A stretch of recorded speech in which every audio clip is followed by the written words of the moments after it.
If you're a red-blooded American, you know this looks good. Billowing smoke ushering in anticipation of the symphony of meat revelations to come. Joe's Kansas City is carnivore heaven.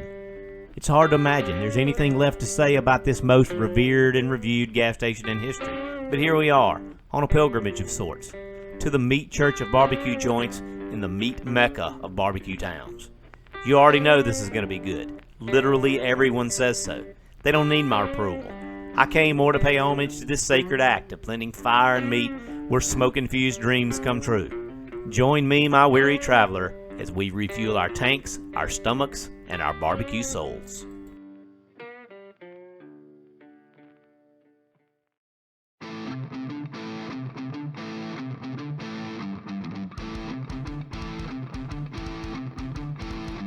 My name is Stafford.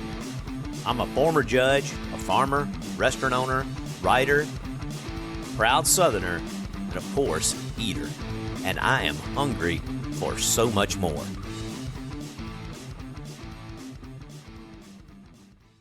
Anna Walton, where are we? We are in Kansas City. For Joe's. This is a pilgrimage for me. You don't know this. Well, you do know this. So we watched the episode where Anthony Bourdain comes to Kansas City and eats here. And he goes through this whole spiel about how everybody's come to Kansas City. Everybody knows about the famous places in Kansas City. And he wasn't going to do that. But he was going to come to Joe's because he wanted to eat the ribs at Joe's because he loves them so much. And he also put them in his 13 places to eat before you die. It's a magazine article he wrote for Men's Health. So we came in today and we both ordered, but we're going to share. What'd you get? I got quarter chicken and ribs, and then I got some dirty rice from them. And then I got ribs along with burn-ins. Yeah. So we're going to, I have to let her eat some of that. And then I got some potato salads and she got dirty rice. But I will tell you, first rule of barbecue is, really, you don't mess with the sides too much. I mean, I'm sure they're good and we're going to taste them just for you guys. But the honest truth is, we're here for the meat, right? Mm-hmm. And so, yeah, we're here for the meat. That's what we're here for. And I'm pretty excited. They gave us some extra sauce, plenty of sauce. Like, we're going to be taking Joe's sauce home. And I've been real clear that my favorite type of barbecue is Memphis style. Mm-hmm. And there is a Kansas City style, but they also tell me that the cool thing about Kansas City barbecue is that, like, they do a lot of different styles here. Now let's open this thing up. Let's both try the burn-ins first. You want to do that? Yeah. Because we've been talking about these burn-ins. We drove 9 hours to get here. So we've been talking about these burn-ins since we left Mississippi. You ready? Yeah. Cheers. Oh, wow. Anna Walton did the walk away. I know that means it's good. Okay, I'm not gonna throw anybody under the bus, but we went to the barbecue place like 2 days ago, not here. This is way better, don't you think? Mm-hmm. I want to try a little sauce on my burn-ins. That meat's on time. You want to dig into these ribs? Yeah. Totally. We're gonna eat ribs now. My ribs look better. I don't know. That looks better than yours. It does for some reason. That's kind of weird. Oh well. This is what Bourdain says that he comes for. And I like the pickles with barbecue. That's pretty awesome. You're not a pickle eater. No.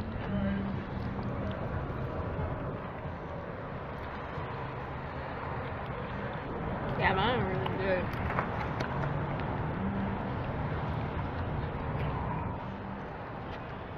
Ain't nothing wrong with that, is it? Yeah, that's really good.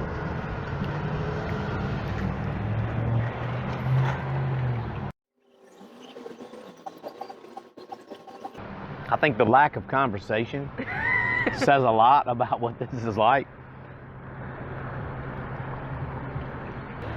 Anna Walton, tell everybody who you are, who hadn't seen you, because the last time you were on an episode was like 3 years ago. That's true. To people who hadn't seen you in 3 years. Or who haven't seen me at all. Right. Yeah, my name is Anna Walton Sheridan. I'm 16 years old. And I'm going to art school very soon. As soon as the summer's over, just like, bye. You just had to humble brag that off in there? Mm-hmm. I didn't tell her to say that. I don't know. I didn't know what else to say. That's all I got going on right now. So the one thing I noticed, these ribs are very salty. Mine aren't that salty. I can have a little napkin. You know, one of the things I do when I rate a place, I rate it not just for the food, but for the overall experience.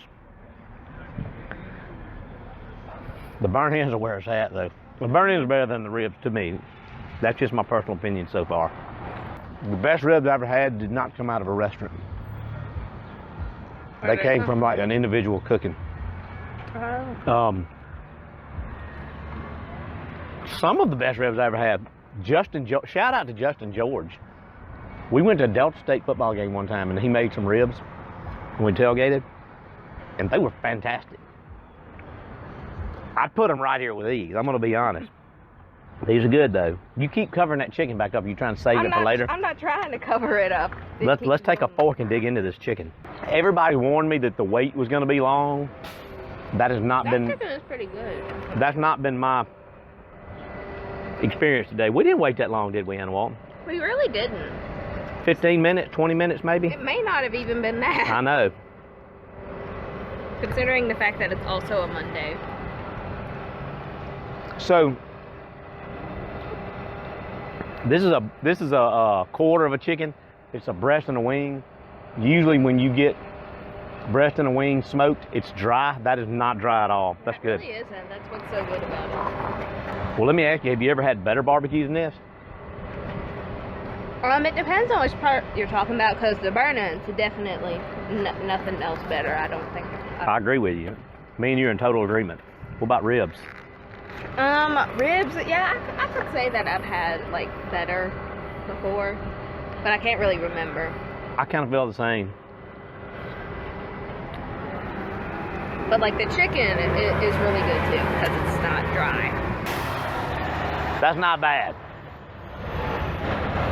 You want some more of this burnt ends before I finish it off? Mm-hmm.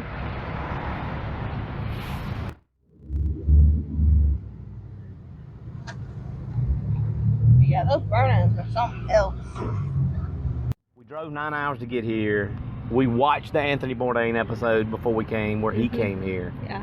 He calls it the best barbecue in the best barbecue town in the world, which kind of makes it the best He kind of saying it's the best barbecue in the world. Sounds like to me. I think it is the best barbecue in the world. Honestly, like if he says it like that, then it is. It's kind of hard to argue that it's not, but I do think I've had barbecue as good for sure. Oh yeah. I've had good barbecue is just good barbecue. Man. Yeah. But we're gonna give it a rating on overall experience.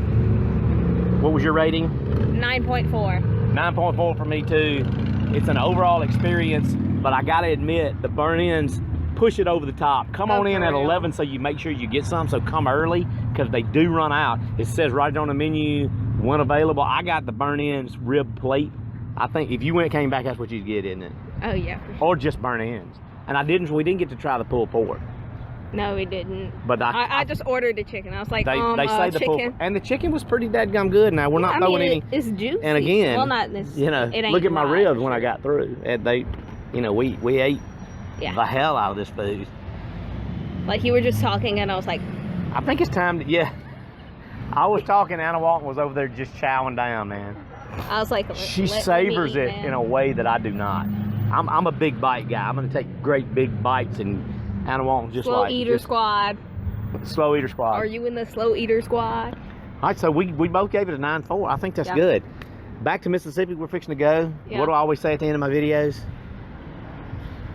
Live life with passion. Oh yeah. Live life with passion, y'all.